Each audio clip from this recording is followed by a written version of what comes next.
What then, Lord of Lanka, is a dharma? A dharma is whatever ordinary people and followers of lesser and heterodox paths imagine. Basically, they think a dharma has existence and substance and arises from causes. Such things must be abandoned and avoided. Don't engage in the projection of appearances or become attached to what are perceptions of your own mind. The things people grasp, such as clay pots, lack any real substance. To view dharmas like this is to abandon them. And what, Lord of Lanka, is a non-dharma? This refers to what has no discernible body of its own, what has no distinguishable characteristics, what is not subject to causation, and what offers no basis for views of its existence or non-existence. Therefore, it is also to be abandoned.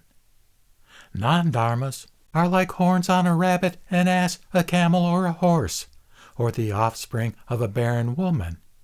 Such things lack any form or appearance and cannot be perceived. They are merely names talked about according to convention. They are not things that can be grasped, like a clay pot.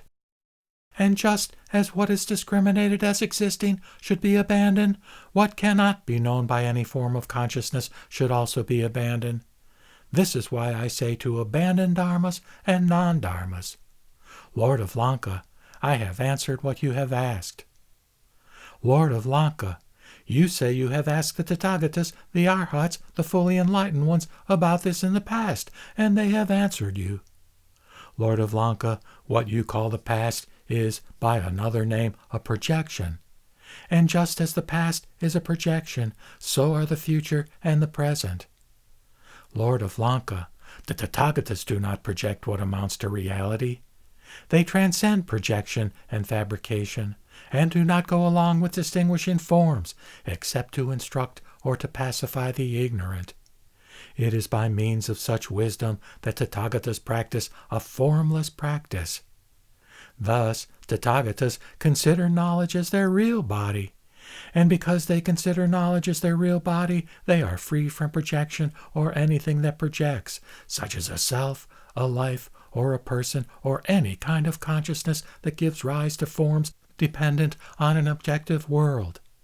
Thus, they are free from what projects and what is projected. Lord of Lanka, the appearances of beings are like paintings. They are not conscious and not subject to karma. The same is true of dharmas and non-dharmas. There is no one who speaks, nor is there anyone who hears. Lord of Lanka, everything in the world is like an illusion. This is beyond the understanding of ignorant beings and the followers of other paths. Lord of Lanka, to see things like this is to see them as they really are. To see otherwise is to see them as they are not. To engage in projection, and to become attached to these two kinds of dharmas.